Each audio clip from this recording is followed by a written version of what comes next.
Ever wondered what happened after Akasha was overthrown and killed?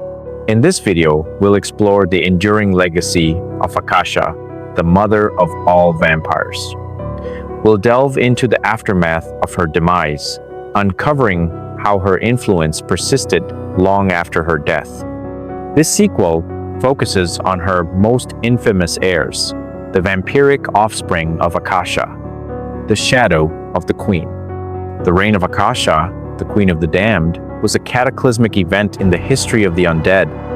Awakened from a 6,000-year slumber by the rebellious rock music of Lestat de Lioncourt, Akasha, the original vampire, envisioned a radical transformation of the world. Her plan, driven by a conviction that humanity's inherent violence stemmed from the male population, was to eliminate 90% of the world's men, establishing a new Eden ruled by women, with herself as a goddess. This ambition, while presented as a path to global peace, was deeply intertwined with her own desire for absolute power and worship, revealing a complex motivation beyond mere altruism. Akasha's drastic vision and the brutal methods she employed to achieve it, including the indiscriminate destruction of vampires who would not align with her, ignited widespread fear and resistance within the immortal community. Ancient vampires, some of whom predated even her long sleep, gathered to discuss their fate and strategize against the unprecedented threat she posed. This period was marked by chaos and terror as Akasha's power, amplified by millennia of existence, and the unique connection she held as the first vampire, seemed insurmountable. The Queen of the Damned's reign of terror was ultimately brought to an abrupt end by Makare, the red-haired twin witch who, along with her sister Maharet, had suffered immensely at Akasha's hands in their mortal lives. Driven by a centuries-long quest for vengeance and a prophecy foretelling Akasha's doom at her hands, Makare arrived at the climactic confrontation with a singular purpose.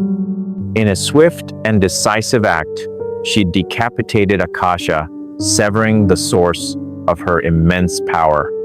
The manner of Akasha's death was not merely a physical destruction, but a ritualistic transfer of the sacred core, the spirit of Amel that had bonded with Akasha in ancient times to create the first vampire.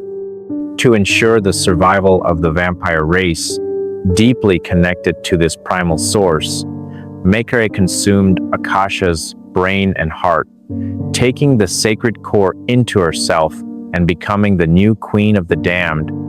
Inheritors of the blood, Akasha's transformation into the first vampire in approximately 4011 BC led to the creation of a direct lineage, her immediate progeny forming the foundation of the vampire world.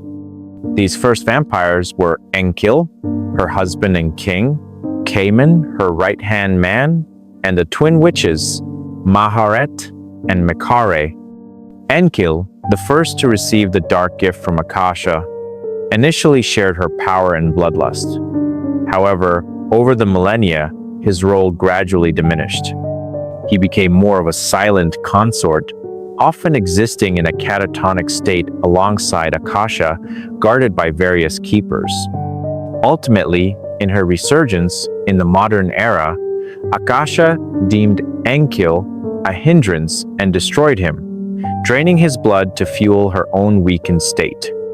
Therefore, at the time of Akasha's final death, Enkil was already gone, his ancient reign having ended at the hands of his own maker. Cayman's turning into a vampire by Akasha was in a sense an experiment. He was transformed after Akasha realized that creating more vampires lessened her own overwhelming thirst for blood. Driven by a complex mix of loyalty and resentment towards Akasha for using him, Cayman played a pivotal role in the creation of Maharet and Makare, bestowing the dark gift upon them while they were imprisoned and awaiting execution by Akasha.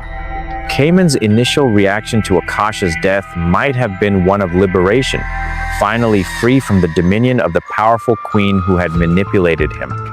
However, given his ancient connection to her and his somewhat childlike nature, a sense of confusion or even a strange form of loss could also be plausible. His history is marked by periods of amnesia and a yearning for connection, suggesting his response would be nuanced and perhaps not immediately clear. Maharet and Mikare's transformation into vampires was deeply intertwined with Akasha's cruelty and their own burning desire for retribution. As mortal witches, they had incurred Akasha's wrath, leading to their torture and mutilation. Cayman's gift of vampirism offered them a path to survival and, for Mikare, a means to fulfill her prophecy of Akasha's downfall. Maharet's immediate reaction to Akasha's death would likely have been one of profound relief. The prophecy was fulfilled, and the long-standing conflict that had shaped her immortal existence had finally come to an end. For Mikare, the act of killing Akasha and consuming her heart and brain marked her ascension to the role of the new Queen of the Damned. Her immediate state would have been dominated by the absorption of the sacred core, a process that granted immense power. Given her muteness and the trauma she had endured, her reaction would likely be more internal, focused on the profound physical and spiritual shift she had undergone. The death of Akasha sent shockwaves through the entire vampire population. The interconnectedness of all vampires to Akasha through the sacred core meant that her demise could have had immediate and potentially debilitating effects on her descendants. A sense of relief undoubtedly permeated the vampire world, as Akasha's reign of terror and her indiscriminate killings had created widespread fear. However, the sudden absence of the most powerful vampire and the uncertainty surrounding the new host of the sacred core, Mikare, likely created a temporary power vacuum and a sense of unease. Furthermore, Akasha's own actions before her death, which included the destruction of numerous vampires who refused to join her, had already thinned their ranks and potentially altered the existing power dynamics among the survivors. Among the ancient vampires who had long existed in the shadow of Akasha, her death elicited varied reactions. Marius, who had borne the immense responsibility of guarding Akasha and Enkill for millennia, likely experienced a profound sense of liberation. His existence had been defined by this duty, and its sudden end would have created a newfound freedom, though perhaps tinged with a sense of loss of purpose after such a long and defining role. Armand, another ancient and powerful vampire with a history stretching back centuries, might have viewed Akasha's demise as the dawn of a new era for their kind. With his own strong will and influential lineage, he could have seen this as an opportunity to reshape the vampire world in the absence of Akasha's absolute rule. Continuing the legacy, Mikare's ascension to the mantle of the Queen of the Damned, inheriting the power of the sacred core, marked a significant turning point for the vampire world. The transfer of this primal force likely imbued her with power exceeding even Akasha's, but her long silence, the result of her mutilated tongue, and the trauma she had endured raised questions about how she would wield this immense power. Unlike Akasha, whose motivations were clearly articulated and driven by a desire for control and a specific vision for the world, Mikare's primary driving force had been revenge. With that vengeance achieved, it remained uncertain whether she harbored any ambition to rule or to continue Akasha's grand, albeit destructive, plans. Her nature as a silent, enigmatic figure suggested a potential continuation of her solitary existence, leaving the vampire world in a state of flux without a clear leader or direction. This period of uncertainty could have been both a relief from Akasha's tyranny and a source of anxiety about the future. Now, free from his ancient duty, stood as one of the oldest and most powerful vampires in the world. His long history and direct connection to the origins of their kind gave him a unique perspective on Akasha's death and its implications. He might have felt a sense of responsibility to guide the younger generations of vampires in this new, leaderless era, drawing upon his vast knowledge and experience. His interactions with Mikare, the new queen, would have been crucial in determining the future of the vampire world. Whether he would offer guidance, challenge her power, or simply observe her actions remained to be seen. His relationship with other ancient vampires, like Armand, would also play a role in shaping the post-Akasha landscape, potentially leading to new alliances or the re-emergence of old rivalries. Lestat de Liancourt's relationship with Akasha was complex and transformative. His rebellious nature and desire for recognition had inadvertently led to her awakening through his rock music. He was briefly captivated by her power and even became her consort, participating in her violent vision of a new world order. However, his inherent morality and his connections to other vampires ultimately led him to betray her and side with those who opposed her destructive plans. Akasha's death would undoubtedly have a profound impact on Lestat's perspective. Having been so close to ultimate power and witnessed its destructive potential, he might have reevaluated his own ambitions and his place in the immortal world. Her demise could have served as a cautionary tale, shaping his future actions and his understanding of his own eternal existence. Beyond Akasha's direct creations, other ancient vampires like Armand, Pandora, and Gabrielle, while further removed in the lineage, were still part of the vast network stemming from her original act of transformation. The concept of vampire broods suggests that even those not directly sired by Akasha could feel the repercussions of her death and the subsequent shift in power. Armand, with his long history and periods of leadership, might have seen Akasha's fall as an opportunity to once again guide the younger vampires, perhaps towards a more traditional path or new order of his own design.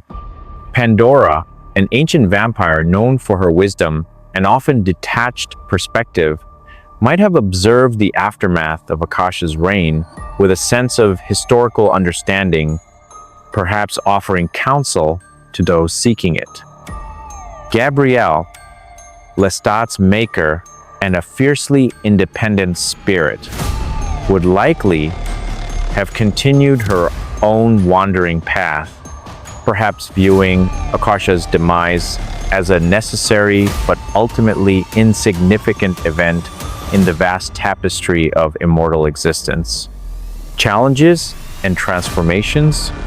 The power vacuum left by Akasha's destruction had the potential to reignite old conflicts and create new power struggles among her descendants. With the most powerful vampire removed, other ancient beings might have seen an opportunity to rise to prominence and exert their influence over the younger generations. Ideological clashes could also have emerged between those who might have secretly agreed with Akasha's vision of a world dominated by women, even if they opposed her extreme methods, and those who vehemently rejected her philosophy entirely. The delicate balance of power within the vampire world, already disrupted by Akasha's actions, remained fragile in her absence. Akasha's attempt to bring vampires into the open through Lestat's rock star persona had already begun to erode the long-held secrecy of their existence. Her death might have further accelerated or altered how ancient vampires interacted with the rapidly changing modern world. Some of Akasha's progeny, perhaps those younger or more inclined towards change, might have begun to embrace technology and new ways of existing in the contemporary era, while others might have retreated further into the shadows, clinging to ancient traditions. The demise of a figure As powerful as Akasha could have also created opportunities for new threats to emerge, or for previously subdued supernatural entities to reveal themselves. The Vampire Chronicles universe encompasses more than just vampires, and the disruption caused by Akasha's reign and fall might have had unforeseen consequences across the supernatural landscape. Furthermore, the weakening of the direct bloodline to Akasha as the sacred core passed to Mikare could have made younger vampires more vulnerable, or conversely, more independent, no longer directly subject to the immense power of the original source. The dilution of power with each generation might have meant that the absence of the primal source had a more significant impact on those further removed from Akasha in the lineage. Part 5. The Unwritten Chapters. Numerous fan theories have explored the potential fates and actions of Akasha's progeny in the aftermath of her death, often delving into the intricate power dynamics and the long-term implications of her unique bloodline.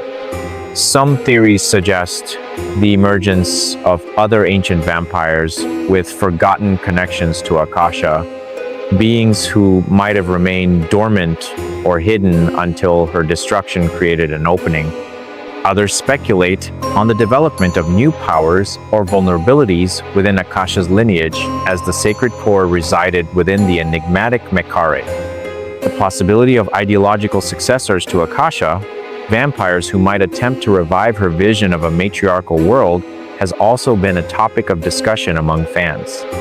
Considering the established lore, particularly the interconnectedness of vampires through the sacred core and the history of ancient power struggles, these theories hold a degree of plausibility. Based on the established lore and the insights gleaned, the long-term trajectory of Akasha's lineage is open to speculation.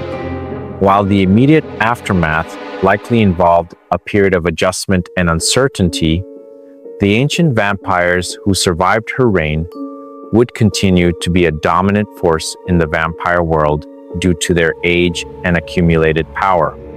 It is conceivable that some might forge new paths independent of Akasha's legacy, perhaps seeking a more harmonious coexistence with the mortal world or focusing on their individual pursuits and desires. The sacred core, now within Mikare, would undoubtedly continue to play a central role in their existence, its influence potentially shaping the nature of vampirism in unforeseen ways. Later books in the Vampire Chronicles series might offer further glimpses into the fates of these ancient beings and the enduring impact of Akasha's tumultuous reign. I hope you enjoyed this deep dive into the progeny of Akasha, the mother of all vampires. What are your thoughts? Let me know in the comments below. And if you haven't already, don't forget to like, subscribe, and share this video with fellow vampire lore enthusiasts.